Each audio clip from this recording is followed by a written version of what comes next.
The Citizen Planning School and Champions for Change are really a citizen-centered project.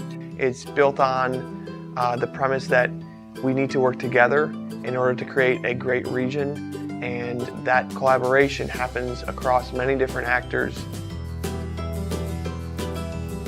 Yeah, we've had extensive engagement in the Citizen Planning School. We've had people from the village of Wilson all the way down to Colden, people on every side of the city of Buffalo, folks in Niagara Falls, in the suburbs, in our all sorts of rural areas. And the participation and bringing all those people together has been what was most tremendous about the Citizen Planning School.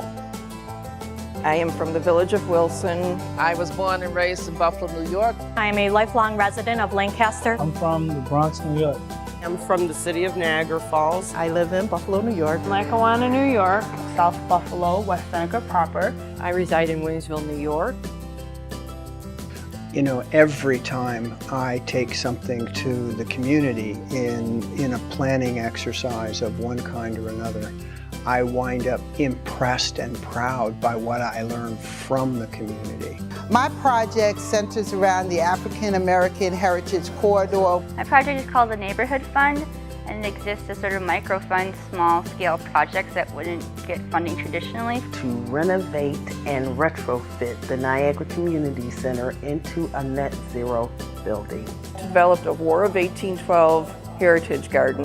Fund a 1,000 square foot commercial kitchen. Sidewalk snow removal on Elmwood Avenue in Buffalo. Fresh food market in the Fillmore Leroy area. I am launching a community outreach campaign to promote awareness of Future Blooms and attract potential partners. A mobile food truck, and we will be focusing on the east side of Buffalo. We are a social media campaign to raise awareness of waste management issues. The goal is to help uneducated, unskilled, untrained people to become well-being promoted citizens, productive citizens in the city. Simply put, my project is to develop a wayfinding pilot for the city of Buffalo for bicycle wayfinding signage. My project is in 3 phases, and it's to address beautification and restoration within the Fillmore district. We're challenging the council in the city of Niagara Falls to do 3 projects. That includes public participation, transparency, and accountability. The project that I worked on is a strategic plan for our organization. We're going to be working with partners to install contemporary signage that will give us information about historical landmarks and historical events in the village of Williamsville.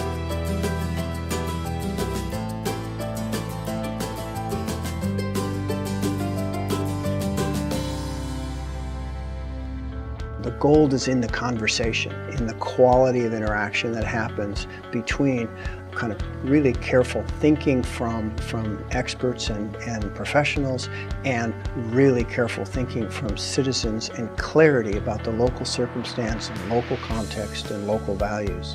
That was really what was great about it, not just the interactions with the quote-unquote expert panels that we brought together, but the interactions with the citizens themselves. We met in Citizen Planning School here. We had pretty similar ideas and goals and decided to work together.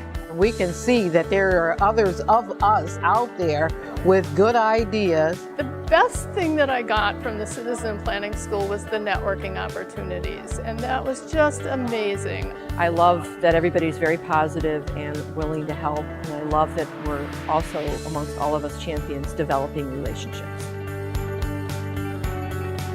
It's such a powerful learning experience for both faculty and students from the university, in addition to the way in which it returns to each of the communities and each of the champions that participate.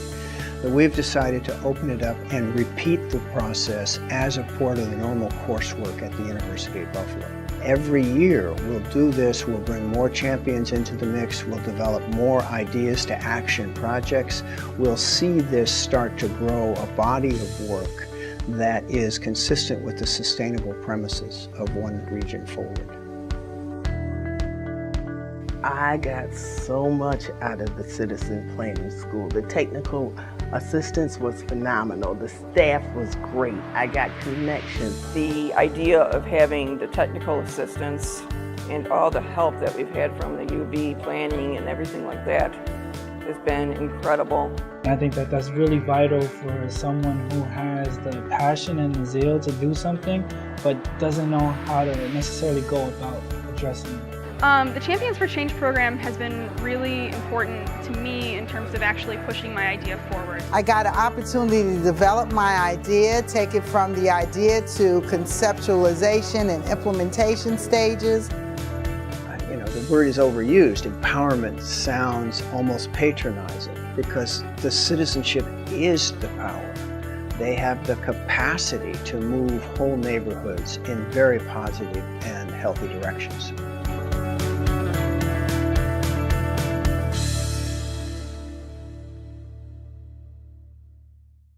I want to acknowledge at the beginning a large number of contributors to this program. All of the contributions of our speakers that made the Citizen Planning School possible. Faculty from the School of Architecture and Planning at the University of Buffalo State. Community activists from Voice, PUSH, the Clean Air Coalition, MAP, and many others. And planning practitioners from Buffalo, Amherst, GBNRTC, NFTA, and the Empire State Development Corporation. BNMC and their help with the dig space and hosting events for us, opening their doors to our champions, all of whom have a 3-month free pass to dig, and we'll say more about that later.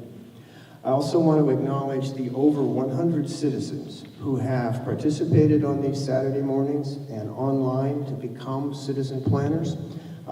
You'll get your graduation certificate on the way out the door. Be sure to stop at the counter. And then finally, I want to sort of indicate that the big picture we have here and the talks today are about celebrating all of you. And so please welcome Megan as she gives us our keynote speech this morning. I'm really honored to be here today, and I thank you for asking me to be your keynote speaker. I am going to ask a question. How old do you think I am? I know it's taboo because you don't ask a woman how old she is, but how old do you think I am? Okay, 22, we got 29, 27, so I'm 26. And I'm a woman, and I went to a liberal arts college in New York City. So all three of those things that I just said, I bet you all made assumptions about what I said about myself. And whatever that may be, you put me in a category. And that's fine, because all of us need to organize somehow. Everybody in society puts other people in an organizational aspect, because if you didn't, the world would be crazy. You can't understand the world unless you organize it, right? But what becomes a problem is when you take that on yourself and you use that stereotype, it can really transform the way that you interact in society. So it can really change you. It becomes this, they can't do that because. That's a really powerful phrase to start thinking about. They can't do that because they're a certain religion. They can't do that because they're too young. Well, she can't do that because whatever. There's all these things that start stacking up in society that prevents you from becoming who you truly are. And that's what I really want to get at today, is that the most important journey, I think, in life is to really find that unique self. It's a journey that's going to change. So my unique self that I call myself today is not the unique self that I was 10 years ago. It's not the unique self that I'm going to be 20 years from now, 30 years from now. I can look at my 26-year-old self when I'm 50, and I'm going to say, what was I doing? I don't know who I was then. But if you're true to yourself at the moment that you, whatever age you are, whatever race, religion, whatever you are, if you're really true to yourself, that I think is the most important thing. And that's when you can really open up and start pursuing the cool things that you want to do. So that's kind of my message for today. So I started trying to find my unique self. So I went to Barnard College. It's a liberal arts school in New York City. And any liberal arts college, I can tell you very quickly that it is pretty taboo to use your hands. It's not a very unique thing that you do hands-on, or it is a unique thing that you do hands-on work. It's kind of, in a way, looked down upon if you consider a trade. And so when I went to school, I was like, well, man, I don't know. And so I ended up buying this house and getting really involved in using my hands for the first time. My dad's a doctor, my mom's a nurse. My family is not hands-on whatsoever. But I started using my hands and I got really into it, and I was like, well, is this okay? Because society is telling me, you know, maybe I should just consider some white-collar job. Maybe I should consider being in policy, which I did graduate in environmental policy. But I started falling in love with working with my hands, and I started teaching these workshops, and then I just tried to find my unique self. Whatever felt good to me is what I decided to pursue. And that's really where I think it has led me in life, and that's where I've arrived, is, you know, I started working with my hands. That was a really small thing, but then I went away and I was like, maybe I need to learn more, and maybe I need to do this as an actual profession. So I started doing woodworking at Yester Morrow Design and Build School, and I learned a lot there. And so I decided to start this business, which is another point in doing the things that you find fun, or doing the things that you just think are your unique self. I started a business and I ignored, I guess willfully ignored all of the amount of work that would ensue, right? I was like, if I had stopped to think about it for a second, I would have been like, oh, hell no, I'm not doing that. Because a lot of the things that you want to do in life, and a lot of the things that could really bring a change in the world, are really scary. And if you think about it, if you take too long to think about it, you're not going to do it. And that's the truth. It will stop you in your tracks. So I kind of just, you know, I don't know what I'm getting into. I started a business. And I learned a lot. I made a lot of mistakes. It was very frustrating, but it led me more toward what I found out what I wanted to do, which is not necessarily run my business, but it gave me the opportunity to understand what it means and how hard it is every day to run your own business. Every day you want to give up because somebody's yelling at you about something, you know, and you're the manager, it's all on you. And so I really got to understand where people were coming from when they were starting their own businesses, or, you know, starting your own organization. And that's why I decided to put my full time into the Foundry, which it seems like a lot of people were familiar with it, but I will just go over it really quickly. The Foundry is a business incubator over on the east side of Buffalo. It is located right north of the medical campus. And we have a particular focus in helping women, partially because I'm one of them. But the other is that it just organically happened that 65% of our businesses are women-owned. And so we try to facilitate that as much as possible in a very comforting environment, I guess. The other part is that it was created organically because I was running my business at the time, and I was realizing, oh my gosh, I don't know all these things. I need to find out from somebody. So a lot of it has been peer-to-peer mentorship, and I think probably at the Citizen Planning School you guys have really got to know what that means. It's everybody has a problem or something they're working on, and oftentimes you could be on totally different spectrums of what you're working on, but there is something there that's in common. There's a problem that you're working on that you can collaborate on and talk about and figure out answers to. So a lot of what we do at the Foundry is about peer-to-peer mentoring. It's about sharing and collaborating in organizations, and most of them are startup businesses, and all the businesses, none of them are alike, really. There's not like 6 woodworkers working on starting woodworking businesses, and that's another thing that was really important in forming the Foundry, is finding a network that doesn't necessarily have anything to do with what you're doing. Because at some point you're going to call on them because you need that random thing that they're doing and not what you're doing. So that was another important aspect. And through all this, I'll have to say the biggest hurdle is that self-doubt that's always in the back of your mind. It's always you can easily fall back on stereotypes. You can easily fall back on something that somebody tells you that you can be. And so I think it's worth thinking about, what do you think of yourself currently? How have you been influenced by what society tells you to be? And what is your secret, deepest, darkest idea of like what you would actually want to do if you had the complete freedom and the ability to do it without society telling you to do what they think you should do?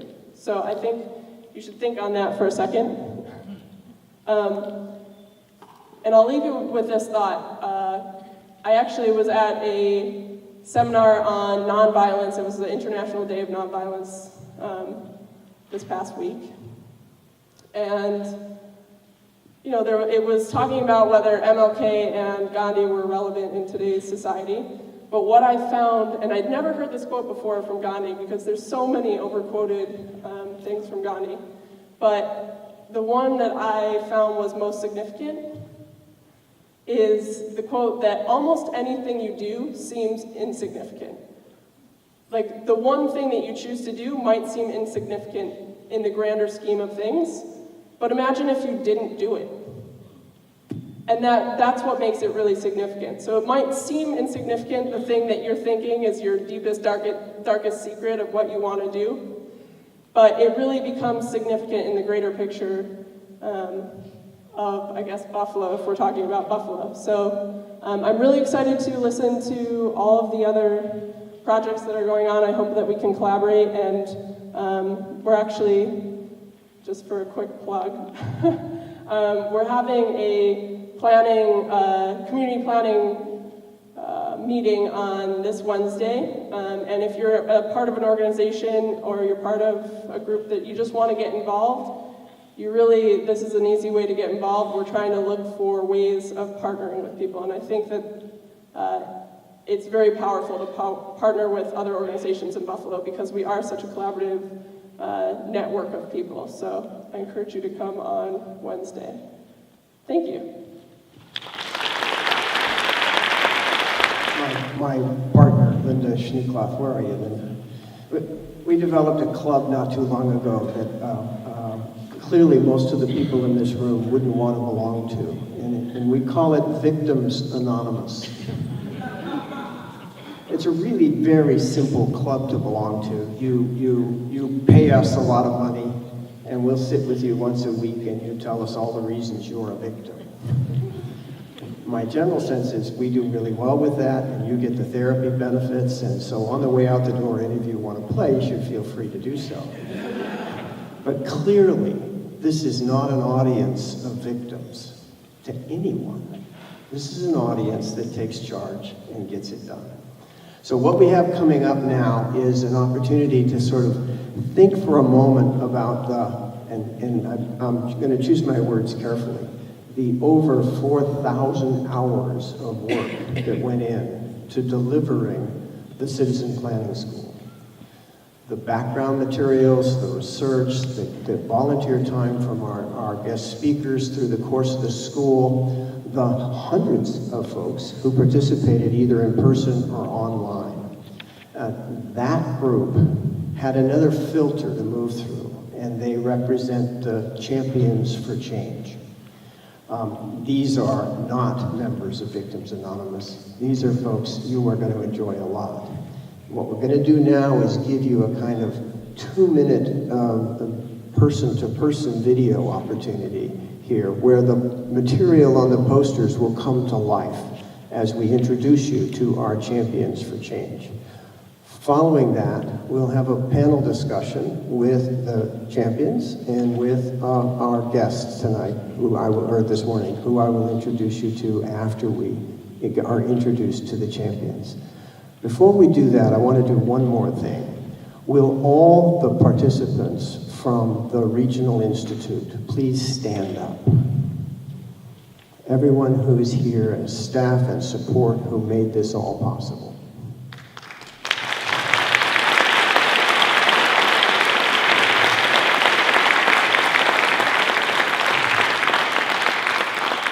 I want to point to one person in particular who came to this party with a very clear idea about how this works.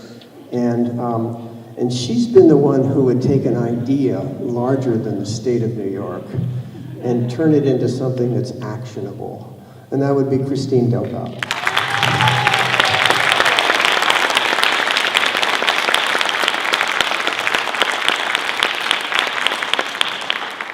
She'll be running for office soon and appreciates that applause. So if we could have the video clips, we will introduce you to our citizens, our Champions for Change.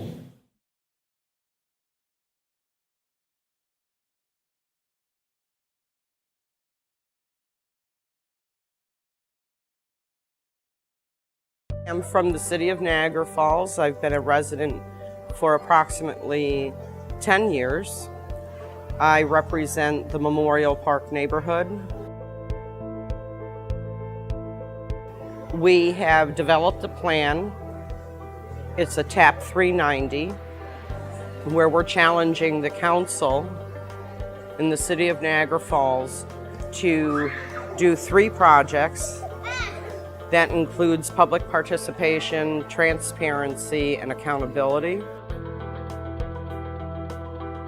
We chose this specific project because since 2009-2010, we have tried to work with the administration on implementing some anti-blight initiatives, enforce our zoning ordinances.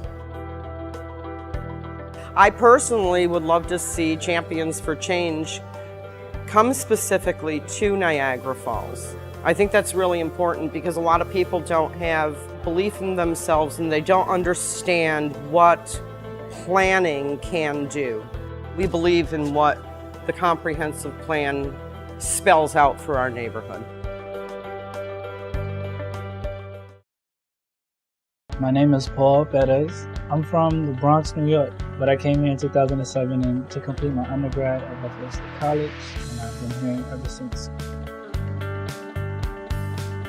My project is in 3 phases, and it's to address beautification and restoration within the Fillmore district. And I firmly believe that if you are able to beautify the area, people will take more sense of ownership.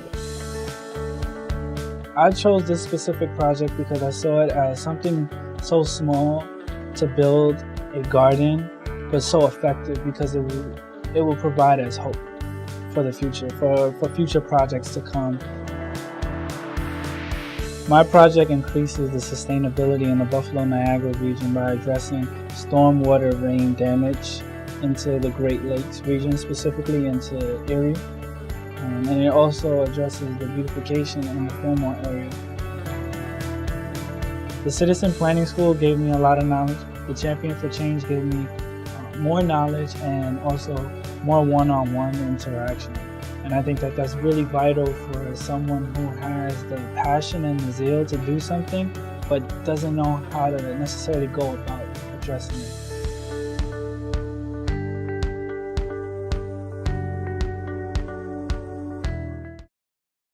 My name is Daria Pratcher, and I am an attorney, and I am from the Fillmore Leroy Area Residents, Inc., or FLAIR organization. My project is fresh food market in the Fillmore Leroy area The demise of the Central Park Plaza cast that neighborhood into a food desert situation where we have small corner stores, but they don't provide adequate, healthy food. I wanted to bring an idea of this is the time for a fresh food market in our area. The Champions for Change, the instructors were great. They were able to give us directions, and they've given us the components that we need to make our plans, but they also brought us all together, and we can see that there are others of us out there with good ideas all throughout the city of Buffalo and Niagara County and Erie County that have great ideas, and we need to connect. My name is Allison Schweikler. I am a counselor in Lackawanna, New York. I am Bobby Thoman. I am a recent graduate from the University of Buffalo in conjunction with Brock University in Ontario. Our project is Beyond Waste Western New York, and we are a social media campaign to raise awareness of waste management issues in the Western New York area. We're just trying to get the conversation going about plastic bags, plastic containers, food waste, computer waste, electronic waste. All of those things contribute to the growing landfills in this area, and we really want to start talking about it and generating information. I was staying home with my son on Thursdays, and I saw the big garbage truck driving by every week and seeing just the enormous amounts of waste generated just on my neighborhood street, and I wanted to do something to try to reduce that impact on the environment. We met in citizen planning school here. We had pretty similar ideas and goals and decided to work together. I would definitely say I learned more about planning and implementing an actual change project. I learned how to break a project down into smaller projects.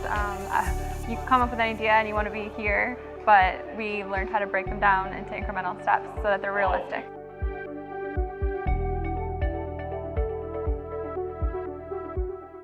Follow us at Beyond Waste WNY on Instagram, Twitter, Facebook.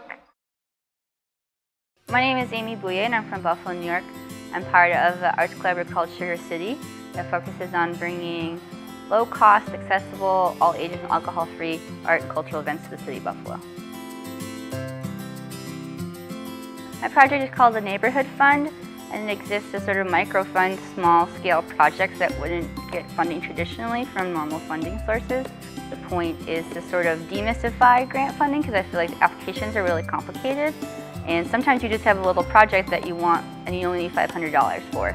And sometimes it seems hard to find that resource. So the Neighborhood Fund exists to fund these small-scale projects, but also to provide consulting, technical assistance, and program support to help with the long-term sustainability of the projects, or just to sort of assist people in making their ideas happen. I think it increases the sustainability of this region because it empowers citizens to take action, to sort of stop blaming other people for when things aren't happening and sort of take the reins and make their projects and needs in their community change. I got to actually start my project. Like I've had this idea for a while and I just haven't pushed myself to do it. So the Champions for Change program offered me like a pretty strict timeline. It offered me a lot of guidance, helped me focus and sort of push myself to make this idea happen.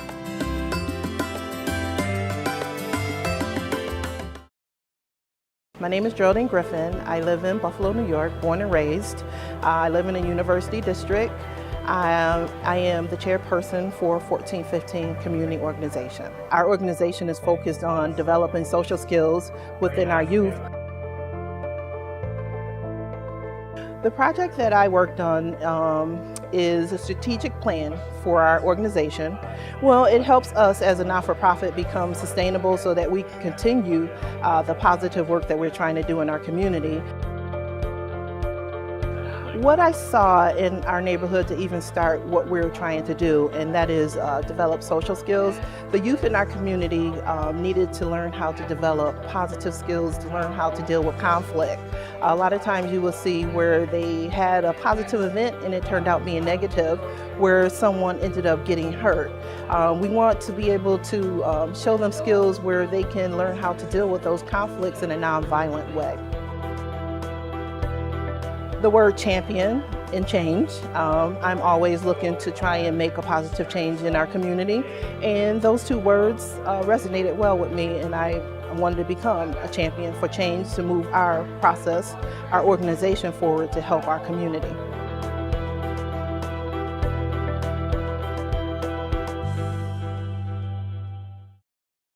My name is Mary Ellen Hafner. I reside in Williamsville, New York, and my project is partnering with the Village of Williamsville and Preservation Buffalo Niagara. The Main Street corridor in the Village of Williamsville is a really beautiful place with lots of character, but we don't really picture our historical information much. So I'm going to be working with partners to install contemporary signage that will give us information about historical landmarks and historical events in the Village of Williamsville. What I saw in my neighborhood is a very, very busy corridor. Main Street has lots of car traffic, and I noticed that people are not taking the time to see what the buildings look like, to see what the businesses are like, and so I wanted to make sure that people started to get out and walk around and enjoy their experience better. It was a unique opportunity for a citizen to learn about their community, to promote something that they want their community to do better at or excel at. The Champions for Change program has made me feel that I can make a difference. I've absolutely loved the technical support from the grad students. I love that everybody's very positive and willing to help, and I love that we're also, amongst all of us champions, developing relationships.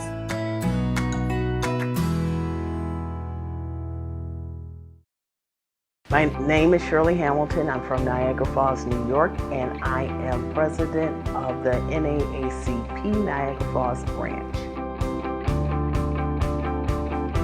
My project is to renovate and retrofit the Niagara Community Center into a net zero building.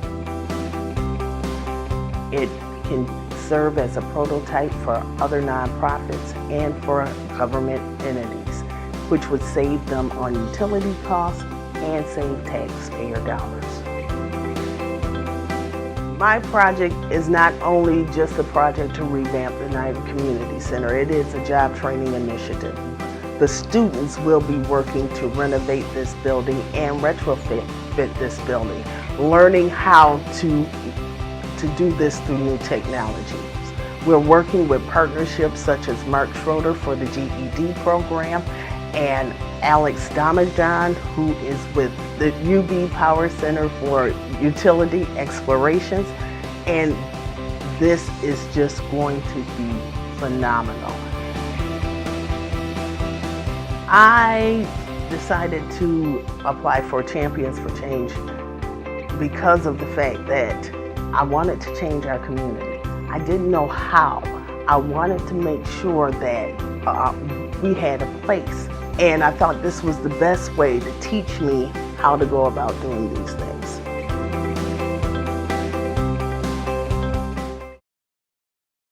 My name is Kara Michelle Oliver. I originally hail from East Harlem, New York, but I have moved to South Buffalo, West Seneca proper. A little bit about my project. It is called Fresh to Go, and it is a mobile food truck, and we will be focusing on the east side of Buffalo, preferably the Maston district. And the concept of the project kind of came from the lack of access to fresh food. We all need food. It's a part of our everyday lives. It's what we need to sustain. And having that access to fresh, healthy food is so imperative, and especially in this day and age of illnesses that can be prevented, such as type 2 diabetes and things of that nature. The Maston district doesn't have that access to supermarkets. So what I wanted to do is kind of think of a way of how can we get fresh food to that area. So I came up with this concept, and lo and behold, I wasn't the only one. L. Nathan Hare, President and CEO of Community Action Organization, located at 70 Harvard Place, had this idea as well, so we formed a collaboration together, and we will be working together to bring this into the community. UB's Champion for Change has really, picked my brain and, made me really challenge myself to be a catalyst for change in my community.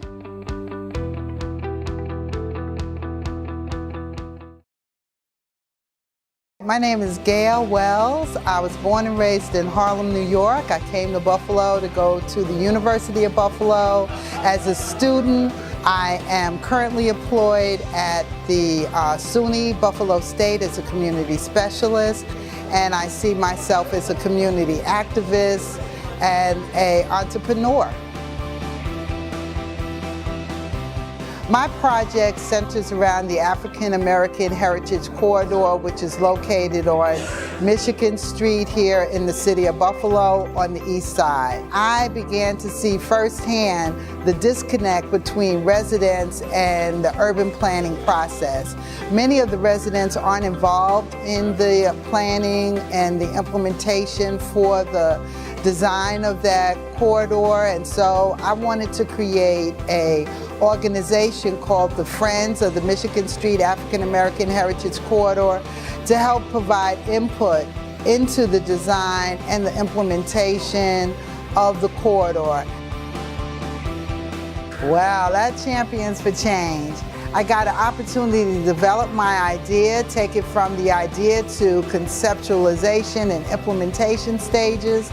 I also got an opportunity to work with some great individuals from One Region Forward.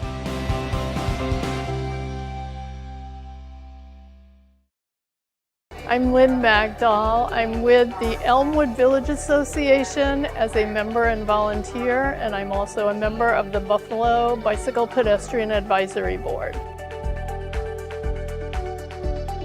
My project is sidewalk snow removal on Elmwood Avenue in Buffalo. I'm working with the Elmwood Village Association to try to make sure that the streets are clear of snow and ice during the coming winter on Elmwood Avenue, to educate residents and businessmen in the Elmwood Village about the city requirements to clear the sidewalks, and to educate local folks about the reporting procedures when you see a sidewalk that needs to be cleared. What I saw in the last few years was that people were walking in the roadways, which is an extreme safety hazard. I saw that older neighbors of mine were not going out at all to walk in the wintertime because they were afraid of falling, which is a health issue. What I hope to see is snow-free sidewalks on Elmwood Avenue for this year, and then to be able to spread that beyond Elmwood Avenue in coming years. The best thing that I got from the Citizen Planning School was the networking opportunities, and that was just amazing. Not only did I meet people who could help me with my project, but I met people that were doing exciting and inspiring projects all over this region. My name is Della Miller, and I have over 40 years experience in the public and private sector, developing food co-ops, nutrition education programs, and managing food service facilities. I'm seeking community support and seed money to fund a 1,000 square foot commercial kitchen to purchase commercial equipment and provide programming and management of the facility. Well, the problems that I've seen is that there's a lack of food-related businesses on the east side of Buffalo. I've heard people talk about they wanted to start a business and they just couldn't afford to do that. And what I would like to see is the opportunity for food-related businesses to have some type of facility and program that would help them have self-sustaining businesses. The Champions of Change staff and other champions, we have worked together, exchanged ideas, and helped each other with our projects. So I think it is a very good program.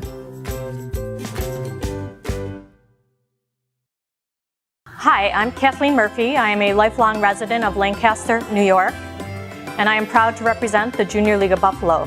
We are an organization of women volunteers committed to building better communities. For my project, I am launching a community outreach campaign to promote awareness of Future Blooms and attract potential partners. Future Blooms is a neighborhood revitalization program targeting vacant and abandoned properties. With just a little paint and a little imagination, we can turn drab into fab, adding beauty and hope to otherwise depressed streetscapes. By encouraging reinvestment in our existing inventory of abandoned buildings and forgotten neighborhoods, we can increase the sustainability of the Buffalo-Niagara region. So the Champions for Change program connected me with other evangelists who are equally passionate about improving the community as myself. So as a result of these contacts, I now have leads for future collaborations. The program also gave me access to a pair of knowledgeable coaches who provided me with personalized feedback and advice. As a result of their suggestions, I now have a plan that is both actionable and achievable.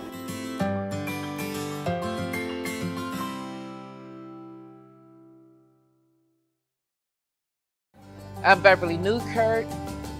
I was born and raised in Buffalo, New York, but traveled all over the place and lived in different countries and different cities, and I am back into the city of Buffalo.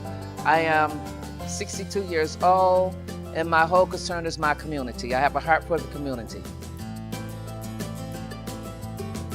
It Takes a Village is a non-for-profit, faith-based organization that have been developed in 2010. The goal is to help uneducated, unskilled, untrained people to become well-being promoted citizens, productive citizens in the city. It increases sustainability in Buffalo-Niagara by making sure that we have people that are working together in the community. We're so busy building structure, still putting structure in place, we have to encourage the people to be a part of the structure so that the people in the community can work together in building and maintaining the community. Champion of Change has taught me a lot on how to formalize and how to set up my program and how to be able to write my proposals and how to do grant writing.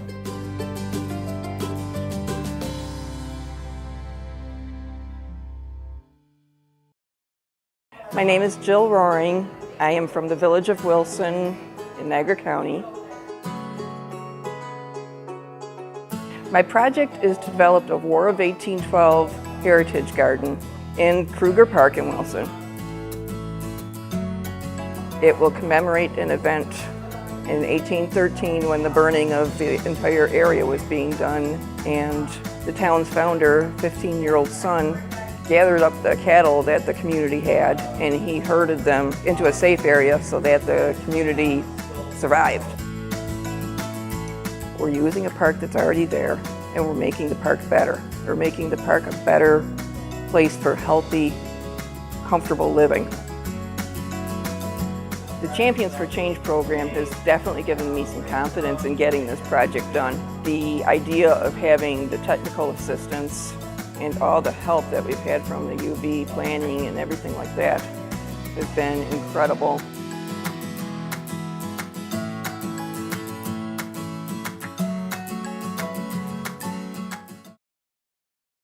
So my name is Ashley Smith. I'm taking part in the One Region Forward Champions for Change program.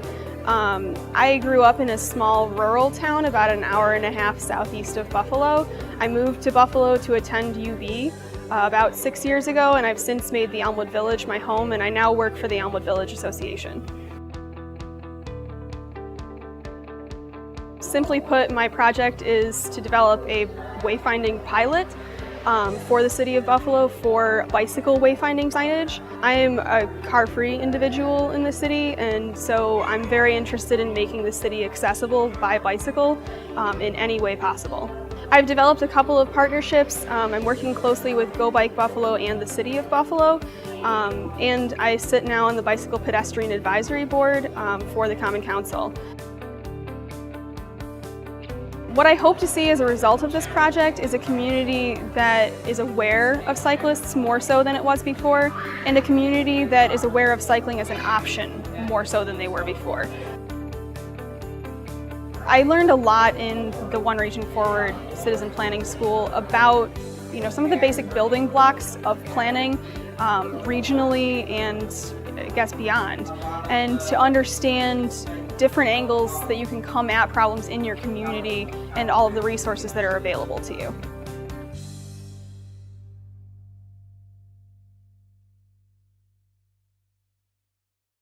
I've been teaching and working in Buffalo for 34 years. There's never been a program like this that has been so inspiring to the staff I'm privileged to work with and to the faculty that we engage every day. I can't tell you how my skin prickles. I've got goosebumps because these folks and many of you are so engaged in the day-to-day making of a good place. The most fundamental thing I know about making a good place is that it's always about the relationship between folks like this and the places they're making or changing or engaging, and among the people in place. It's about how do we construct a place where we like each other and love where we are. And that's what's happening, and that's what comes across in item after item after item of what we just heard. We're privileged today, and this is a thing we do in design school that's horrible. We're privileged today to have a group of critics with us. What we kind of know about critics is that every criticism is a gift. These folks are volunteers, so their criticism is meant as a gift. But what we want to do is take really good ideas and thoughtfully reflect on them with some help from some other folks who I will now introduce. And as I introduce you, please come forward, and there's a chair with your name on it here somewhere. We start with the most gentlest of human beings, Michael Clark. Michael is the Executive Director of Buffalo's Local Initiatives Support Corporation. He has led the investment of more than $94 million in the city, probably enough to fund most of what you want to do. Let's see here. 300 new homes have been built. More than 230,000 square feet of commercial space has been redeveloped. Prior to joining LISC, Mr. Clark was a mortgage officer for the Community Preservation Corporation, a not-for-profit real estate lender that specializes in financing housing for low and moderate income households. He also is the executive, or was the executive director for the Buffalo Municipal Housing Authority, capital programs manager at the New York Division of Housing and Community Renewal, and executive director of the Kensington Bailey Neighborhood Housing Services, Inc. Mr. Clark holds a Bachelor of Arts degree in sociology from the State University of New York at Buffalo. Thank you for joining us, Mike.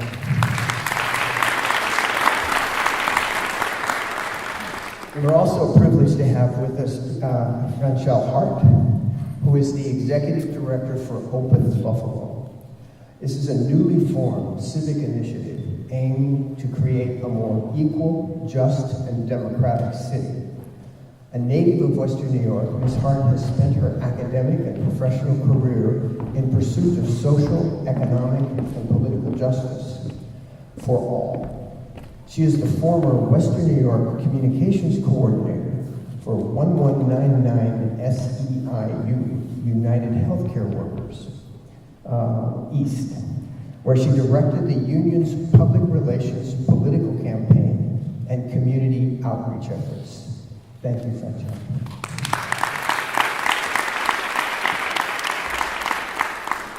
We also have with us today another of a set of kind and wonderful people, Cara Nataliano. Cara is the Vice President for the Community Impact at the Community Foundation for Greater Buffalo. And she has for over 20 years been in the not-for-profit leadership program development and grant-making world.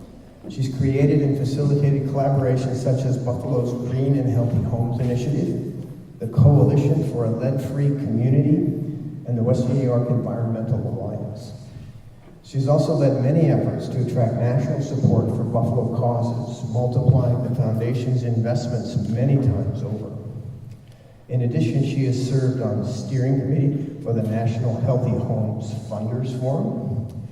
Her work has been recognized by the Secretary of the U.S. Department of Housing and Urban Development, the U.S. Environmental Protection Agency, and the Sierra Club.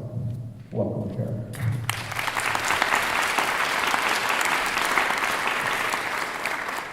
Two more to go, we're almost there. The next person I would describe, perhaps in the camp of our colleagues here, is truly a champion for change in our region. Howard Zemsky is the managing partner of the Larkin Development Group. The firm is actively redeveloping the historic Larkin District in Buffalo into a mixed-use commercial, residential, and retail district. Mr. Zemsky serves as chairman of the Niagara Frontier Transportation Authority, a co-chair of the Western New York Economic Development Council, and the president of the Richardson Center Corporation, and the chair of the Buffalo State College Council. Mr. Zemsky holds a bachelor's degree from Michigan State University and an MBA from the University of Rochester. Welcome, Howard.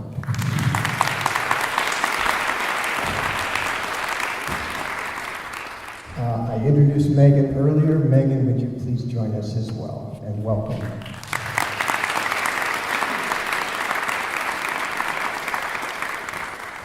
So you can tell from the introductions that we have some talent here.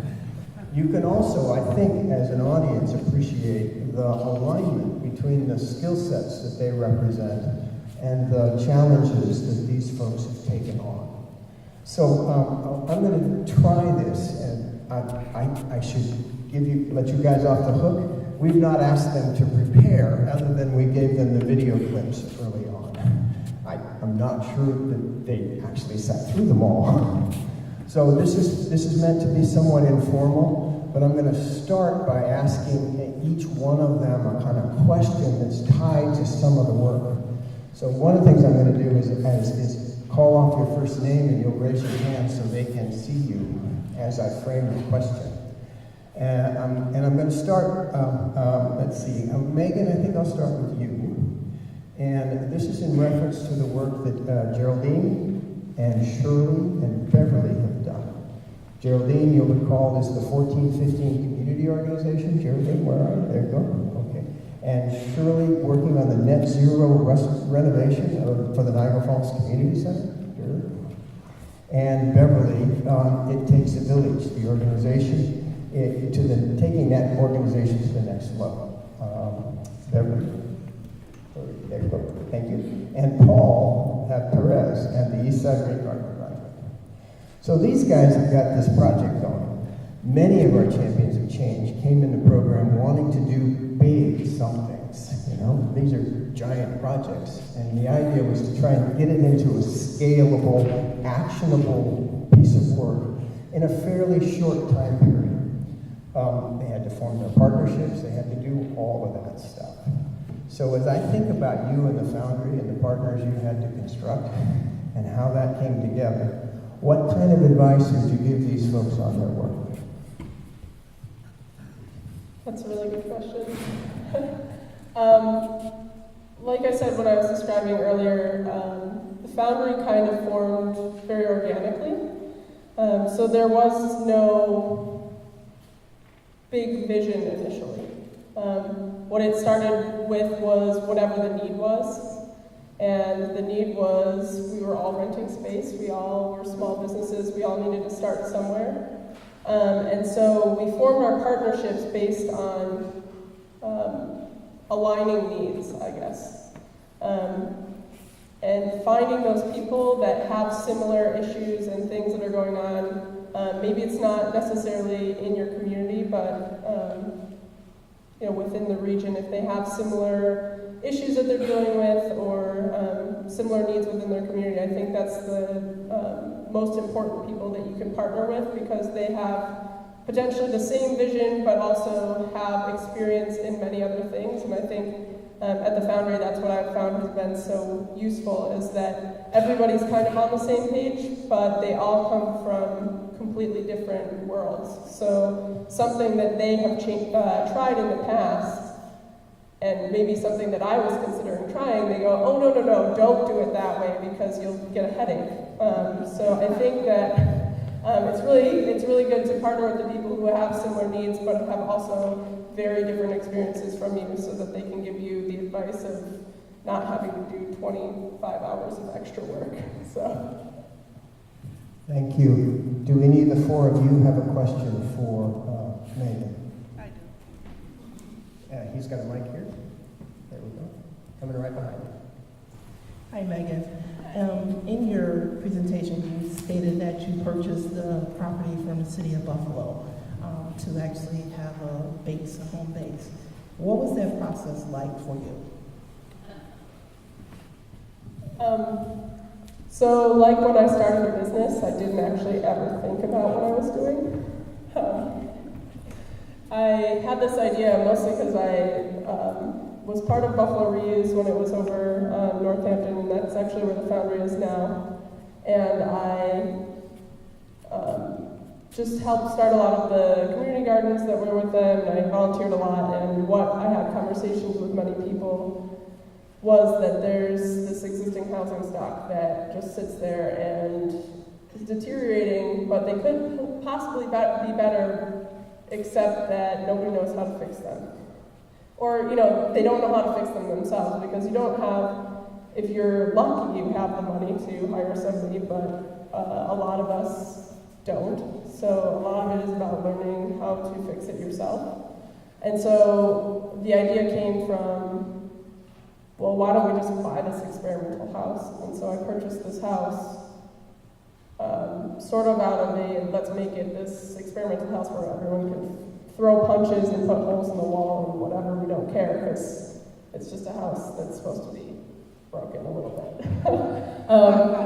So, I guess the process in purchasing a house, I was naive and 20 years old and decided to purchase a house in the foreclosure auction, but I actually, funny enough, didn't have the experience of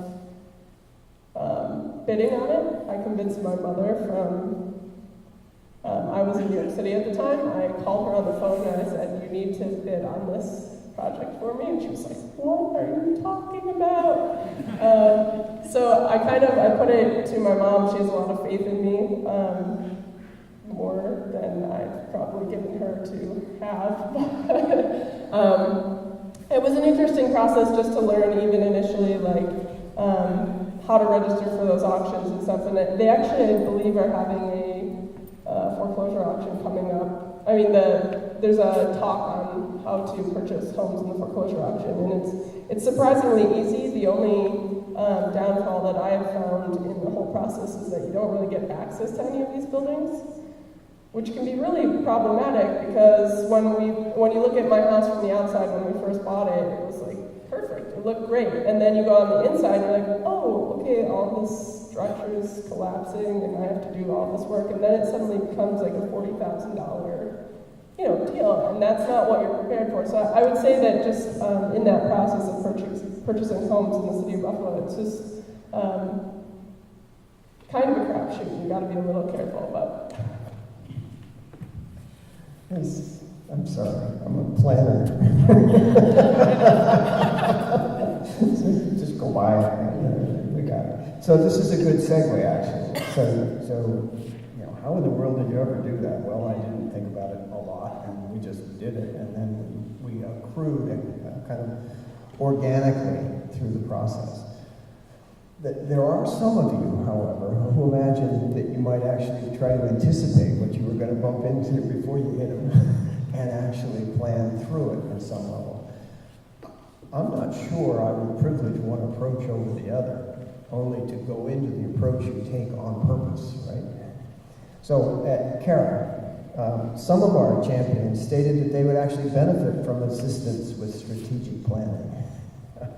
So Ruth at the Create the Community Eliminate Blight Group. Ruth, where are you? There she is. Gail Wells, Friends of the Michigan Street African American Heritage Corridor. Gail. And Geraldine Griffin, looking for a strategic plan for the 1415 community organization. Geraldine, there you go. Okay, so hang on to this. Let's think about Kara. Just as in business, strategic planning can be critically important to the nonprofit and civic entrepreneur sectors. Do you have any advice on resources or things to consider relating to strategic planning specifically in instances where there is minimal or no dollars available to devote to it? Thanks for the softball, Bob. So this is, I think, a real issue for everyone, and I do want to say, you must have chosen the people that you mentioned that you gave to me really wisely, because when I saw your presentations, I thought, oh my God, we need you, because the sorts of things that you're working on, other people are trying to work on them as well, and so what we find frequently is you've got pods of people who are working on things but might not know each other exists, and Buffalo is has endless opportunity right now. If there's somebody asked me recently, what's the #1 challenge at the foundation? And it's like, we have so many opportunities. And you all represent so many opportunities, and so things are changing rapidly. And so trying to keep up with who is doing what where is really an exciting challenge because there's so much going on. Having said that, I do think the foundations, I've said this to my colleagues in the philanthropy a number of times, is that we really need to create a joint, smaller fund to help organizations like yours to do the planning. Because it's really hard to get some smaller amounts of money sometimes. I mean, if you want $5,000, it can be really difficult. If you want $500, God forbid you get $500, it's really hard. And so, I do think that I felt really challenged by your project, challenged that the foundation community really needs to act on these sorts of things, and inspired that we should be doing it now. Now is the time. And so much.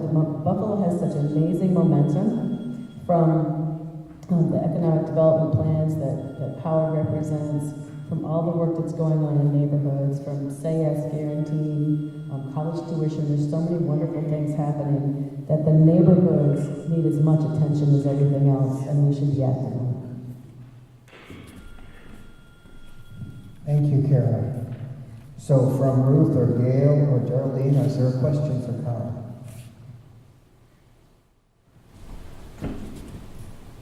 In your experience, then, what would be the best approach that you would give us in terms of getting small amounts of money to do what we want to do? Or, because I think for me, money isn't as important as how do I get individuals to be as passionate about my project as I am, because I believe that it's social capital, that people are just as important as money.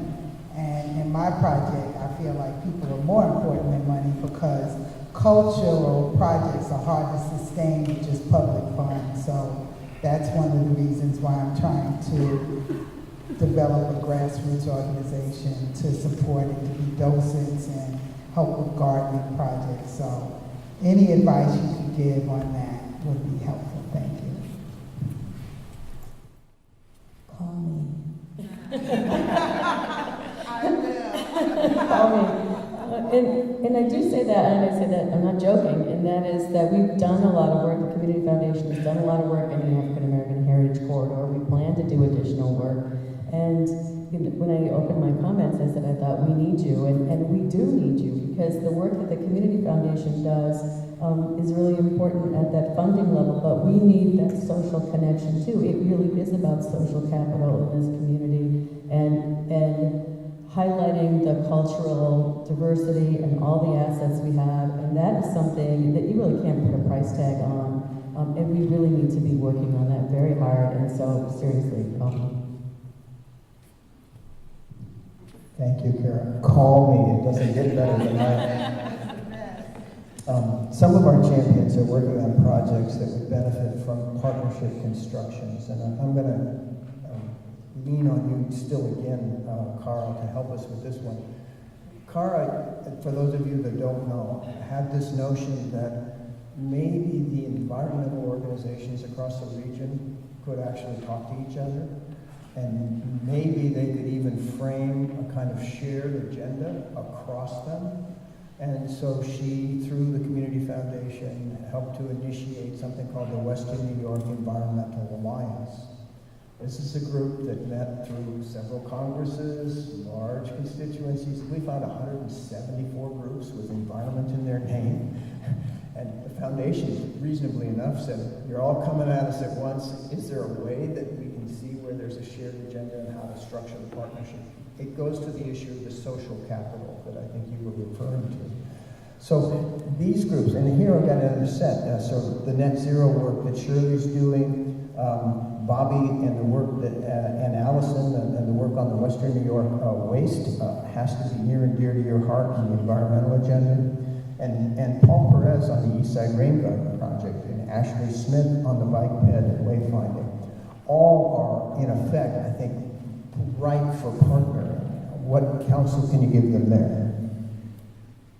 I was also excited about those projects too, because they do touch on all the environmental work that we've been doing and bringing people together. And I noticed from your presentations that some of you are already working with some of the members of our Environmental Alliance. We also have some communication tools, especially for the waste, the Beyond Waste folk. Waste is something that has become near and dear to my heart, as well as sewers, unfortunately. And we do have some communication tools, including a text messaging platform that we could use to help you. I mean, we would freely offer that to help you with your Beyond Waste project, because that is something that's super important to this region, I think, to all of us on the globe. And I would also encourage everyone to participate in the Environmental Alliance. There are annual action agenda items that everybody works on together. And as I say that, I want to recognize Linda Schneekloff, who's the chair of the advocacy group of the Environmental Alliance. Has been working really hard on the Outer Harbor recently. And there's so much power when people work together. And if it's worth doing, you're not going to do it alone. And so making sure if it's difficult for anyone to know who else your partners could and should be. And so I invite you to participate in the Environmental Alliance. And I have things in mind for like each of those projects. So please, again, come.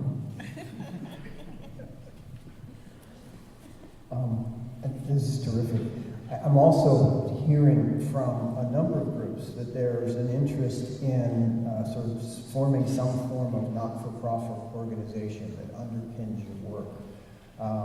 Some place to write the check to, some place to cohere and organize around.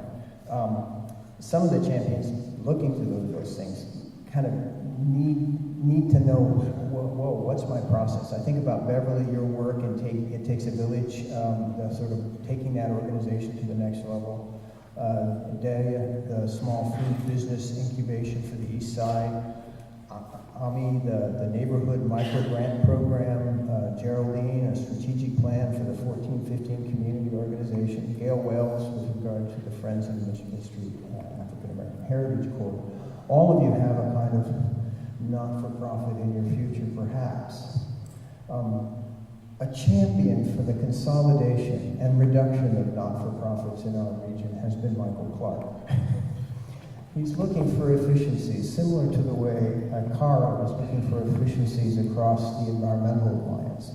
And so I think I want to put to Michael maybe some counsel on how to think about whether or not or when not-for-profit is the right direction. Thank you for the tough one.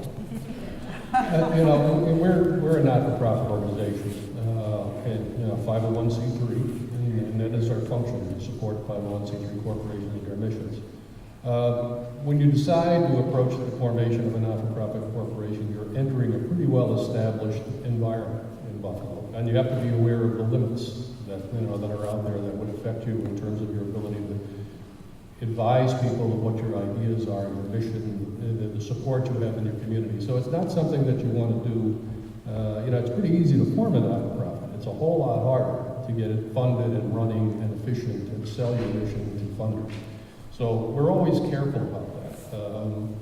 Bob mentions about the idea of consolidation of not-for-profit corporations. That's not just an idea of what we do at Listing Buffalo. It's what we look at nationally too, but we also look at it in terms of what's going on in terms of the universe of not-for-profit corporations and the way foundations are dealing with things. It needs to be done carefully, but leadership is always a key component of every idea, and you've provided it. So the question is your best bet coming out of the box, but what are a lot of great ideas, the pursuit of forming a not-for-profit corporation and the sense that you're going to find somebody who believes in what your mission is and fund it. That may not be easily done. So I think what you really have got to do is you're all working in some geographical environment. There are other players in that game. If it's not a specific geography you're talking about a particular type of program that might be more available on a citywide basis. There are opportunities for linkages to existing organizations, and all of them need fresh thinkers and motivated participants. And I think you provide that. I mean, this One Region Forward effort of people coming in as people who want to learn about how to improve their communities is ripe for new leaders coming into existing organizations and into existing neighborhood works. So we look for that. I mean, our mission is, as a C3 corporation, to fund C3 corporations. We don't do otherwise. And in evaluating whether or not our resources are invested wisely, we want to see capacity. But we also want to see connection. We want to see other people in the communities you're working in really buy into what you're leading them to. And I don't think that's that difficult. But the conversation starts, I think, first with, take a hard look at what you want to do and what's going on already in the communities around you or that you want to work within, and see where your opportunities are. All I saw was the snippets from the presentation on your ideas, which I thought were great, and I started getting a lot of ideas myself as to what I would do to help germinate more of what your thinking is.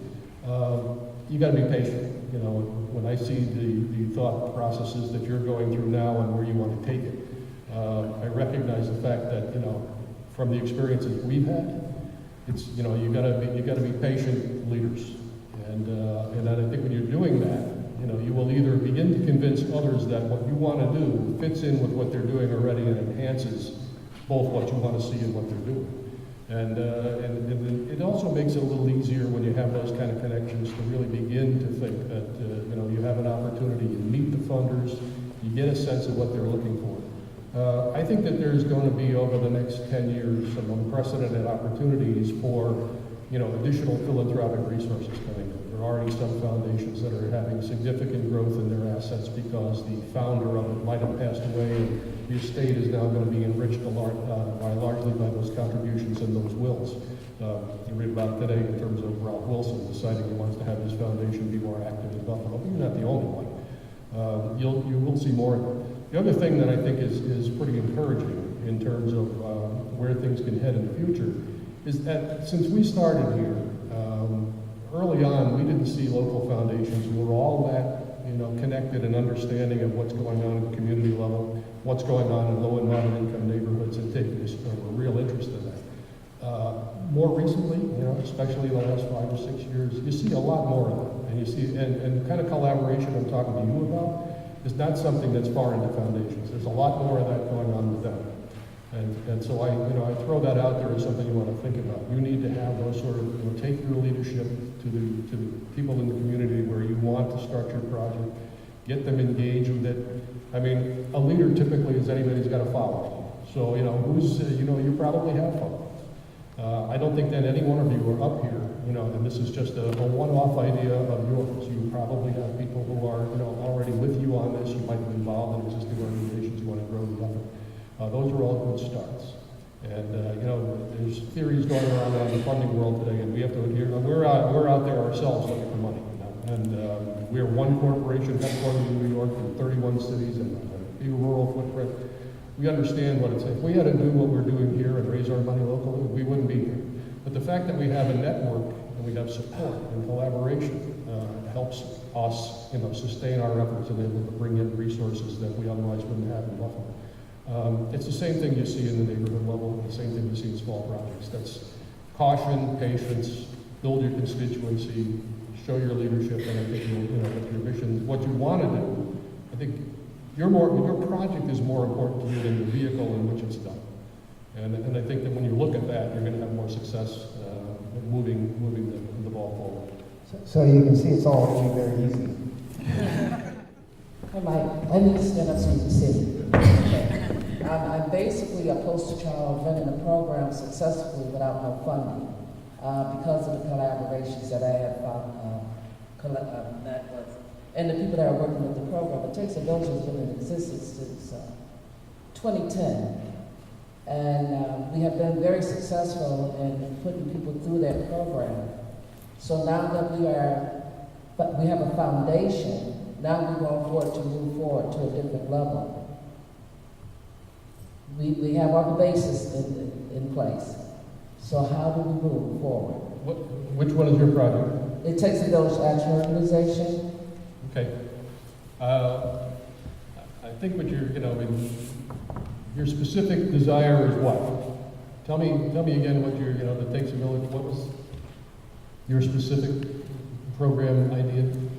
The specific program was to change lives. Our mission is to change lives and alter destinies by taking unskilled and untrained and uneducated people into our program. But it's not limited there. We also do reentry mentoring. We also helping people obtain certification of release so that they can be able to work. Those have been charged with felonies. We also do career placement with anybody that walk in that door. So we service everyone with a holistic approach from physical to after-school tutoring. I have partnership with different people that have the same idea that I have. And we're working together and it's working. It's workable. So it's not that I'm just doing a program and coming up with a 501c3. My thought was to do the program, then develop a 501c3. Okay, so which organizations are you already working with, that are capable of bringing in money to act as a pass-through to support your efforts? Okay, I'm working with Radford Family Wellness Center. I'm working with ECC, who does the teaching for my programs. I'm working with Cornell University. Okay. I work with Buff State, who sends me students out. I work with Brian Stratton. I can go on and on. I'm a part of Buffalo. You're up and running. So do you see a benefit then to incorporating your own entity at this point that's superior to the relationships you already have? Absolutely. Okay. Well, then I would say start to construct the rationale for a not-for-profit organization, but have the conversations with funders first. You don't want to start forming the corporation and going through the whole rigmarole of seeking tax exemption if you don't know you're going to succeed right out of the box with some support. I think the case you're making is pretty strong. You'll have relationships with all organizations that you've already formed and that can build on. That's you're going to be given a lot of credit for where you've taken it right now. You've done the outreach. You've looked at the landscape. I think that now is the time for you to start taking a more serious step. I wouldn't say to you, no, don't think about a C3. I think right now you're in a position to think about it actively. Absolutely.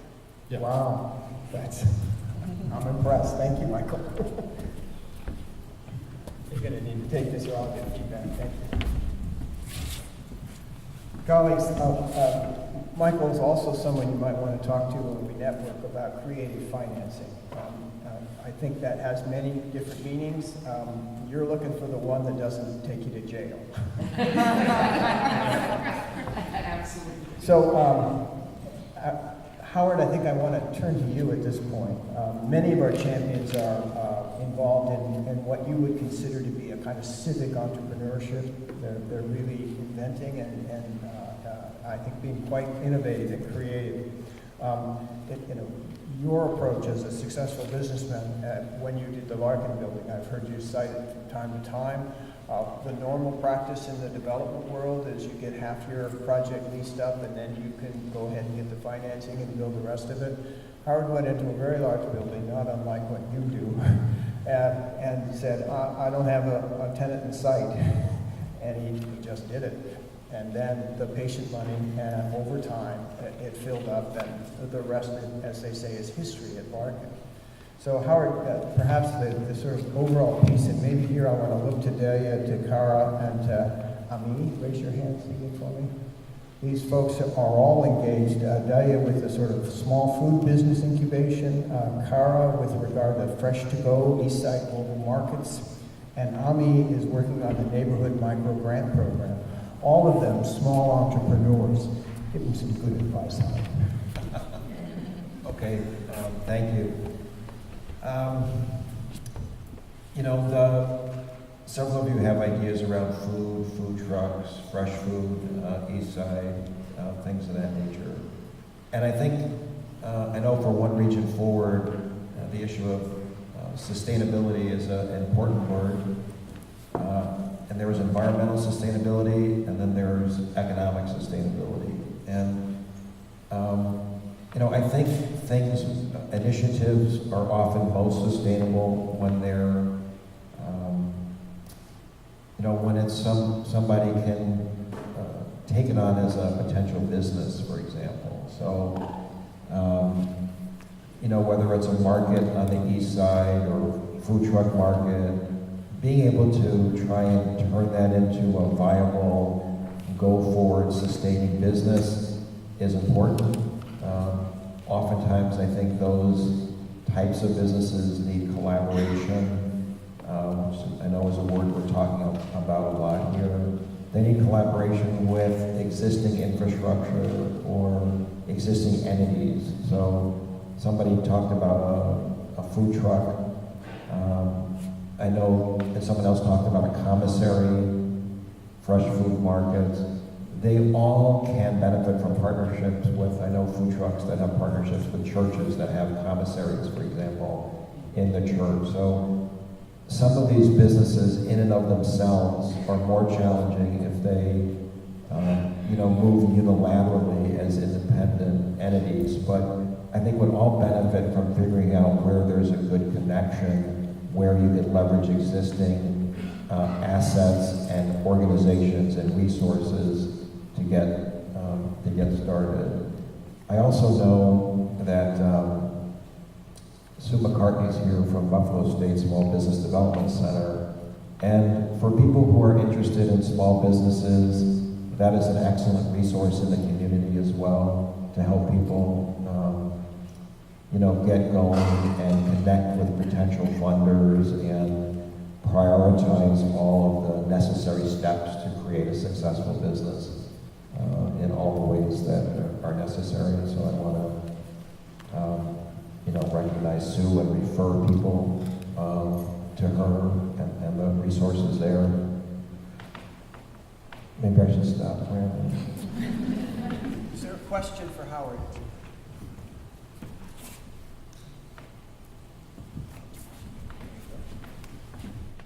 I guess I have one more pertaining to my project, the Neighborhood Fund, about giving micro grants to emerging organizations or more citizen-oriented initiatives. So I guess I'm curious from your background, Howard, from what I know is that you're a fan of supporting projects financially. I was just curious, what are your considerations and do you have any restrictions and sort of how do you select projects and artists that you want to support?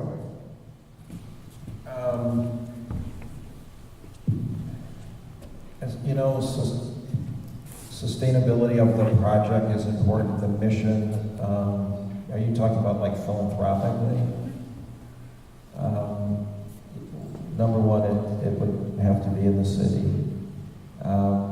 We would, to some extent look at how the track record of the folks that are running the initiative, how efficient it is, how many people it services, how committed to the mission you are or the entity is, how likely it is to succeed or be here in 5 years, things of that nature. Thank you, Howard. So folks, you kind of get it, right? It's like, over here we got Just Do It. Call me. Sometimes it's okay to incorporate it. And, micro grants and, oh, by the way, the city bias, and I think we understand all of that as part of the X in terms of development. Here we've got the sort of social capital engagement process. And Franchella, I want to sort of suggest to you that several of the projects, almost all of them, involve some kind of community engagement. That there's a kind of value system in play here. What I love about the school and the champions is that the value system came with them. We didn't instill it. It was absolutely there. And it is about all the things that I know Open Buffalo is about. But as you think about the sort of, what the level of tolerance is for our community, how many engagements, what kind of engagements, how do you right size project to scale of engagement? Essentially, can you give them some counsel about how to think about the social capital they need to do their jobs? That's a great question. Well, Open Buffalo actually had a year-long community engagement process, very extensive on multiple levels. So we had a planning council, and the planning council really oversaw the entire initiative and the different components of that. We had focus groups, and the focus groups really honed in on the issues that we're facing in our community. There was a criminal justice. So in the criminal justice focus group, we really looked at the multiple issues that we're facing in that realm in our community. We had online surveys. I know a lot of organizations now want to do community organizing and engagement solely online, but that's not good enough today to create just one event and expect for folks to turn out to that. We definitely need to go back to organizing one-on-one, making those relationships, building upon those relationships, but also being creative in how you engage folks. We had a Food for Thought campaign, and what we did, we had Eatin' Chocolates that was about a block or so away from here, donate chocolates to us, and we went to the community with cards, index cards, and we asked folks, Buffalo will be more open when, ... And we just collected those thoughts from the community, and for that they received a piece of chocolate, and we collect thousands of those cards from all across the city. And really analyzing that and figuring out what the process should be for Open Buffalo moving forward. So my advice to you is that you can't engage enough. Really, really build those relationships and go outside of your comfort zone. Don't just seek your normal allies. Really develop strong partnerships with folks that you might not think agree with what you're doing, but at the end of the day, there's always ways to build new and strong and powerful partnerships. And really in the funding community, I think that's what made Open Buffalo really stand out amongst the national competition that we just engaged in, was our level of collaboration and community engagement. So definitely don't discount that. So Daria, Bobby, Allison, Kathleen, all of your projects are going to take a base of community support to be successful. Do you have a question for Franchella? Any of you? Good morning, Franchella. Daria Bratcher. I was talking with you a little earlier.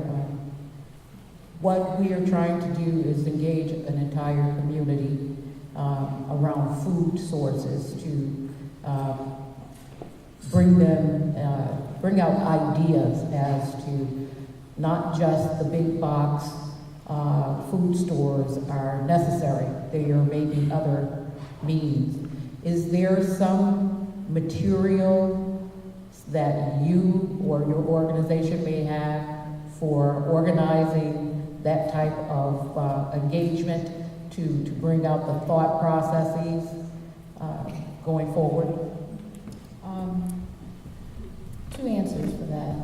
One, that there's been a community process happening in that community through Simonelli, and really trying to engage the community and what they want to see in that neighborhood. So I would say not to reinvent the wheel on that, and that there's mechanisms already going on. But as it pertains to Open Buffalo, we're also in the process of developing our mobile democracy centers. And they're really a mechanism to meet folks in the community where they're at, not expecting someone to make their way to downtown Buffalo in order to obtain the information, but really meeting folks in the community where they're at. And it should be a two-way communication stream. So this is a program that we're just in the beginning stages of really getting up off the ground, but very soon these type of services will be available through Open Buffalo to really engage the community.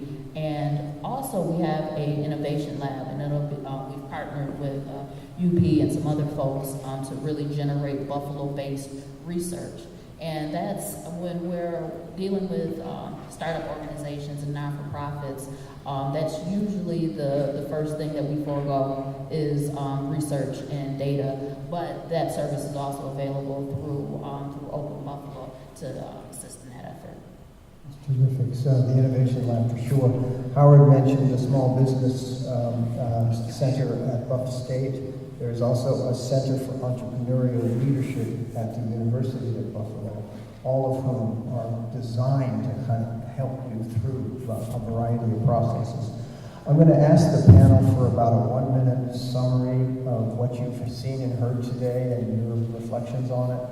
That's an early warning, but I want to come back one more time to Open Buffalo and Crenshaw. There's been a refreshing kind of engagement of our political constituencies and elected officials. Many of these folks have had conversations. Some have ended well, some have been left them with some frustration. And I think overall, the question of how we take from the street and from the community and where we live to those people who are entrusted with a kind of public responsibility. How do we engage them toward the kind of just neighborhood and city that I think these folks are working for? Thoughts on political engagement? Don't quote me on this because I might have it wrong, but I believe it was FDR that said, go make me do it. And what that really means is not expecting an elected official to go outside of their comfort zone to do something that you want in your community. You need to organize and put together a strong base and a strong community presence. That way, there's no way that they can say no when you have the power of the people backing you. But sometimes we go into it backwards and we just go to an elected official with our proposal, and it's a really good proposal. But there's no votes behind that. So but that's central to your political strategy, making sure that you have the backing of the community and a strong coalition as well. Again, going outside of your typical allies and really developing relationships with the business community, universities, people that sit on opposite sides of the political spectrum from you. Just going outside of your comfort zone and building that coalition, I think is wonderful. Key. We're about 5 minutes from an opportunity to network around the posters, meet the champions and panelists. I'd like to use that 5 minutes, 1 minute at a time. Thank you. So in looking over at all of you over there, I'm actually really jealous because I think that you have had amazing opportunity to meet all of the people who are equally passionate about whatever they're passionate about. So I encourage you to use their passion and feed off their passion in order to make your things happen wherever it will happen for you. So that's my only advice, I guess. I'm going to follow up on Crenshaw. Organize. Organize, organize, organize. Just a couple of times. There's issue organizing and there's relational organizing. Relational is one-on-one, build your network. Issue is you combat the issue, you get a group around you. Usually when the issue goes away, so do half the people who have organized it. But there's a leader that's been formed in that, and this person will lead the issue discussion. That's what you've got to do. I mean, and I think that you're all, up to that, and that's, Crenshaw's right about that. When you start to see the fruits of organizing efforts, you start to see, some real productivity, and we're seeing that in Buffalo, and I think that's something you have to continue to do. Thank you. I just want to say congratulations and thank you. When in Bob's letter in the front of this book, he calls you agents for sustainable change. And we need that in this community. And in a time when Buffalo has so much positive momentum, having all hands on deck is critical because we don't want anyone to get left out of the momentum that's happening. And so if people get left out, we fail. And you folks are the folks who are going to make sure that people don't get left out. And, you know, I was listening to your comments and thinking, you know, social capital, building social capital is an important goal in itself. And I congratulate you on working on that, and I thank you for doing that. Thank you, Karen. Howard. Well, I'll add my congratulations to all the champions for change. You know, I've always been struck at how many projects in Buffalo, really significant sort of front and center projects that are on our collective agenda started as you know, an idea or a commitment or a passion of one or two people. So Buffalo has demonstrated that it has a very robust grassroots civic engagement, and a lot of those ideas have developed over time into some of our biggest initiatives. I think the importance of, again, collaboration is can't be overstated. I know that, for example, there's some projects that talk about, you know, retail business and marketplaces here, which was just mentioned here, the Central Park potential development project. People like that who have demonstrated that they're willing to invest a lot in that community would welcome a partnership and a collaboration with other folks who are trying to also better the community through food markets and things of that nature. That's a very synergistic relationship potentially where you know, everyone is just interested in creating a better place to live and a, you know, more desirable community. So always looking for ways to find where the stakeholders are, people who have demonstrated a vested interest and a commitment to a neighborhood or an initiative. How does your idea connect into that potentially, or connect into other organizations or entities that are similarly engaged? I think is important to be successful and sustainable financially. Thank you, Howard. And the last word from Open Buffalo. I am so inspired by all of the wonderful work that you guys are doing. Just keep it up. And when we're reading the Buffalo News or watching the evening news at night, it's hard to believe that this type of idea and energy and just positivity for change is happening in our community. Talk about your projects. Inspire other people to do the work that you all have been doing, but also you never know who your allies are out in the community. I'm listening to the projects and I'm taking notes. I'm like, this would be a great partnership for Open Buffalo, the resources that we can help in assisting your project and connecting those dots. So definitely just talk about it. Put it on Facebook. Just really get your projects out there and engage people because there's a real need for it. There's a need for it, and others will be inspired by your work. So just keep up the good work. Thank you.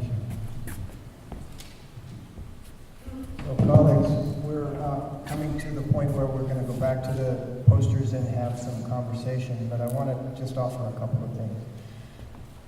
It was pretty amazing to see your mugs on this screen. Those 2-minute video posters should serve you well in the kind of outreach and engagement that was just described. It also is kind of a sticky way of attracting all manner of things, from funding to a confrontation of you can't do that. One of the things I encourage you to do as you present your 2-minute piece and you get the you can't do that coming back at you, is to then draw on 3 or 4 or 5 or 6 other 2-minute videos saying, I'm sorry, they're doing it all over again, just make it work. So I think that's an intriguing add to the toolkit we've been able to give. I'd like to thank the panelists, especially for your counsel and presence here, and Megan for your keynote. We very much appreciate your time. Can we give the panel a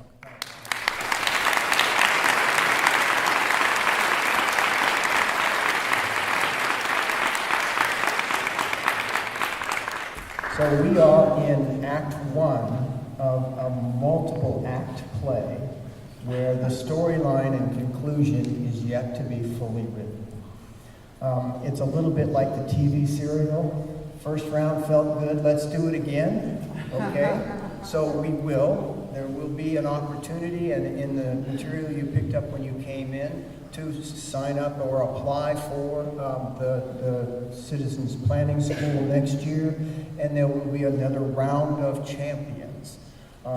Like everyone else, the next round of champions, how big, what kind of support can we give them, and how broadly can we deliver that, is partly tied to our ability to partner.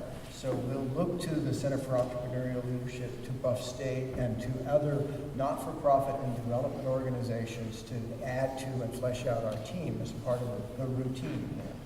But we're going to keep going, and we're going to build this body of work. So instead of saying there's 6 other people doing what I'm doing, you'll find 15 or 30 or 50. It grows. It's part of what we do here. So I'm inspired by all of this, enormously grateful for having had the opportunity to work with you in this process and to learn from you. And I'd like to have one more round of applause for our city.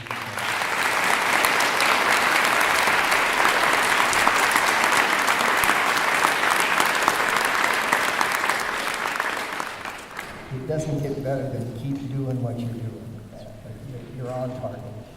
Let's break now. We're going to have to kick you out at 12:30 because this place will turn back into a movie theater and they're going to do some movies. So enjoy the time, and please introduce